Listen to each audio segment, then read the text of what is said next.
Canada ਦੇ ਪ੍ਰਧਾਨ ਮੰਤਰੀ ਜਸਟਿਨ ਟਰੂਡੋ ਵੱਲੋਂ ਇਮੀਗ੍ਰੇਸ਼ਨ ਅਰਜ਼ੀਆਂ ਦੀ ਪ੍ਰੋਸੈਸਿੰਗ ਤੇਜ਼ ਕਰਨ ਦੇ ਹੁਕਮ ਦਿੰਦਿਆਂ ਕੌਮਾਂਤਰੀ ਵਿਦਿਆਰਥੀਆਂ ਨੂੰ ਪੀਆਰ ਦੇਣ ਦੇ ਮੌਕੇ ਵਧਾਉਣ ਦੇ ਹੁਕਮ ਦਿੱਤੇ ਗਏ ਨੇ ਅਤੇ ਗੈਰ ਕਾਨੂੰਨੀ ਤੌਰ ਤੇ ਰਹਿ ਰਹੇ ਪ੍ਰਵਾਸੀਆਂ ਨੂੰ ਪੱਕਾ ਕਰਨ ਦੀਆਂ ਸੰਭਾਵਨਾਵਾਂ ਤਲਾਸ਼ ਕਰਨ ਦੀ ਹਦਾਇਤ ਵੀ ਦਿੱਤੀ ਗਈ ਹੈ। ਟਰੂਡੋ ਵੱਲੋਂ ਇਮੀਗ੍ਰੇਸ਼ਨ ਮੰਤਰੀ ਸ਼ੌਨ ਫਰੇਜ਼ਰ ਨੂੰ ਲਿਖੇ ਪੱਤਰ ਵਿੱਚ 13 ਹਦਾਇਤਾਂ ਵੱਲ ਧਿਆਨ ਕੇਂਦਰਿਤ ਕਰਨ ਲਈ ਆਖਿਆ ਗਿਆ ਹੈ।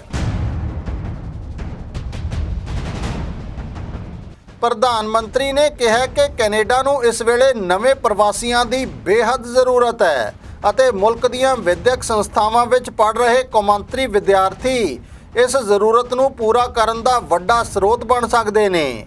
ਇਮੀਗ੍ਰੇਸ਼ਨ ਦੇ ਜਾਣਕਾਰਾਂ ਦਾ ਮੰਨਣਾ ਹੈ ਕਿ ਜਸਟਿਨ ਟਰੂਡੋ ਦਾ 13 ਨੁਕਾਤੀ ਏਜੰਡਾ ਇਮੀਗ੍ਰੇਸ਼ਨ ਦੀ ਰਫ਼ਤਾਰ ਨੂੰ ਤੇਜ਼ ਕਰਨ ਵਿੱਚ ਸਹਾਈ ਹੋਵੇਗਾ।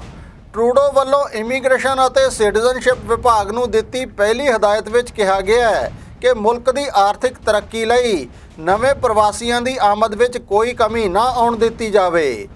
ਦੂਜੀ ਹਦਾਇਤ ਕਹਿੰਦੀ ਹੈ ਕਿ ਮਨੁੱਖੀ ਹੱਕਾਂ ਲਈ ਆਵਾਜ਼ ਬੁਲੰਦ ਕਰਨ ਵਾਲਿਆਂ ਅਤੇ ਸਮਾਜਿਕ ਜਥੇਬੰਦੀਆਂ ਨਾਲ ਜੁੜੇ ਲੋਕਾਂ ਜਿਨ੍ਹਾਂ ਉੱਪਰ ਖਤਰਾ ਮੰਡਰਾ ਰਿਹਾ ਹੈ ਦੇ ਕੈਨੇਡਾ ਵਿੱਚ ਵਸੇਬੇ ਦੇ ਪ੍ਰਬੰਧਾਂ ਦਾ ਘੇਰਾ ਵਧਾਇਆ ਜਾਵੇ। ਤੀਜੀ ਹਦਾਇਤ ਅਧੀਨ ਅਫਗਾਨਿਸਤਾਨ ਵਿੱਚ ਤਾਲਿਬਾਨੀਆਂ ਤੋਂ ਜਾਨ ਦੇ ਖਤਰੇ ਦਾ ਟਾਕਰਾ ਕਰ ਰਹੇ ਲੋਕਾਂ ਨੂੰ ਸੁਰੱਖਿਅਤ ਕੱਢਣ ਅਤੇ ਇਹਨਾਂ ਦੇ ਮੁੜ ਵਸੇਬੇ ਲਈ ਕਦਮ ਉਠਾਏ ਜਾਣ। ਇਸ ਦੇ ਨਾਲ ਹੀ ਖਤਰੇ ਦੀ ਜ਼ਦ ਵਿੱਚ ਆਏ ਪੱਤਰਕਾਰਾਂ ਅਤੇ ਧਾਰਮਿਕ ਘੱਟ ਗਿਣਤੀਆਂ ਨੂੰ ਕੈਨੇਡਾ ਵਿੱਚ ਵਸਾਉਣ ਦੇ ਉਪਰਾਲੇ ਤੇਜ਼ ਕੀਤੇ ਜਾਣ। ਚੌਥੀ ਹਦਾਇਤ ਤਹਿਤ ਅਰਜ਼ੀਆਂ ਦੀ ਪ੍ਰੋਸੈਸਿੰਗ ਦਾ ਸਮਾਂ ਘਟਾਉਣ ਲਈ ਆਖਿਆ ਗਿਆ ਹੈ ਅਤੇ ਮਹਾਮਾਰੀ ਕਾਰਨ ਪ੍ਰੋਸੈਸਿੰਗ ਦੇ ਰਾਹ ਵਿੱਚ ਆਏ ਅੜਿੱਕਿਆਂ ਦਾ ਵੀ ਢੁਕਵਾਂ ਹੱਲ ਲੱਭਿਆ ਜਾਵੇ। ਪੰਜਵੀਂ ਹਦਾਇਤ ਕਹਿੰਦੀ ਹੈ ਕਿ ਪਰਿਵਾਰਾਂ ਦੇ ਮਿਲਾਪ ਲਈ ਆਨਲਾਈਨ ਅਰਜ਼ੀਆਂ ਪ੍ਰਵਾਨ ਕਰਨ ਤੇ ਜ਼ੋਰ ਦਿੱਤਾ ਜਾਵੇ ਅਤੇ ਪੀਆਰ ਦੀ ਅਰਜ਼ੀ ਦਾ ਨਿਪਟਾਰਾ ਹੋਣ ਤੱਕ ਜੀਵਨ ਸਾਥੀਆਂ ਅਤੇ ਬੱਚਿਆਂ ਨੂੰ ਆਰਜ਼ੀ ਤੌਰ ਤੇ ਕੈਨੇਡਾ ਵਿੱਚ ਰਹਿਣ ਦੀ ਇਜਾਜ਼ਤ ਦਿੱਤੀ ਜਾਵੇ।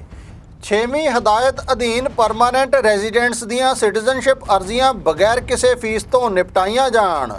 ਸੱਤਵੀਂ ਹਦਾਇਤ ਵਿੱਚ ਕਿਹਾ ਗਿਆ ਹੈ ਕਿ ਆਰਜ਼ੀ ਵਿਦੇਸ਼ੀ ਕਾਮਿਆਂ ਦੀ ਭਰਤੀ ਕਰ ਰਹੀਆਂ ਕੰਪਨੀਆਂ ਵਾਸਤੇ ਭਰੋਸੇਮੰਦ ਪ੍ਰਣਾਲੀ ਸਥਾਪਿਤ ਕੀਤੀ ਜਾਵੇ।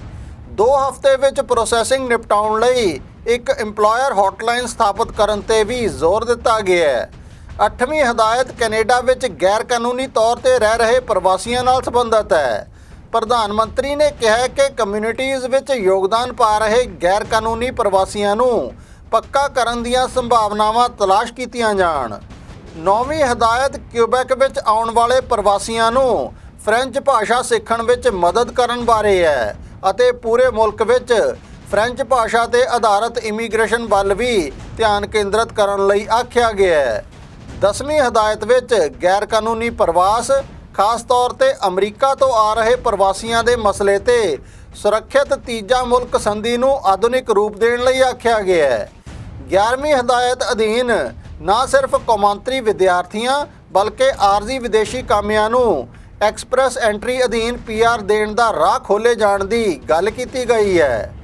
12ਵੀਂ ਹਦਾਇਤ ਰਾਹੀਂ 2000 ਹੁਨਰਮੰਦ ਰਿਫਿਊਜੀਆਂ ਨੂੰ ਸੱਦਣ ਲਈ ਰੁਜ਼ਗਾਰ ਦਾਤਾਵਾਂ ਅਤੇ ਕਮਿਊਨਿਟੀਜ਼ ਨਾਲ ਤਾਲਮੇਲ ਸਥਾਪਿਤ ਕਰਨ ਵਾਸਤੇ ਆਖਿਆ ਗਿਆ ਹੈ। 13ਵੀਂ ਅਤੇ ਅੰਤਮ ਹਦਾਇਤ ਕਹਿੰਦੀ ਹੈ ਕਿ ਛੋਟੀਆਂ ਅਤੇ ਦਰਮਿਆਨੇ ਆਕਾਰ ਵਾਲੀਆਂ ਕਮਿਊਨਿਟੀਜ਼ ਦੇ ਆਰਥਿਕ ਵਿਕਾਸ ਲਈ ਹਰ ਸੰਭਵ ਮਦਦ ਮੁਹੱਈਆ ਕਰਵਾਈ ਜਾਵੇ।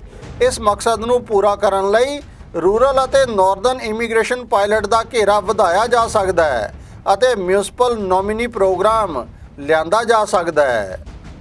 ਬਿਊਰੋ ਰਿਪੋਰਟ ਹਮਦਰਦ ਟੀਵੀ। ਕਾਲੇ ਜਾਦੂ ਦੇ ਮਾਹਰ ਬਾਬਾ ਖਾਨ ਬੰਗਾਲੀ ਜੀ ਜੋ ਕਰਨਗੇ ਤੁਹਾਡੀ ਹਰ ਸਮੱਸਿਆ ਦਾ ਸਮਾਧਾਨ। ਨੰਬਰ ਹੈ 9854900786 9858800700।